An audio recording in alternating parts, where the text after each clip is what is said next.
Hello everyone. Today we talk about how to fix the app of Voloco. We go to settings.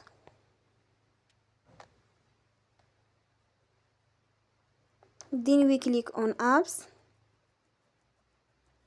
After that we search the app Voloco.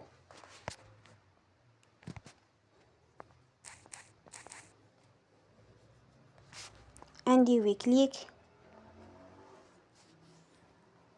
Then we will on for stop. After that we go to storage. Then we click on clear cache.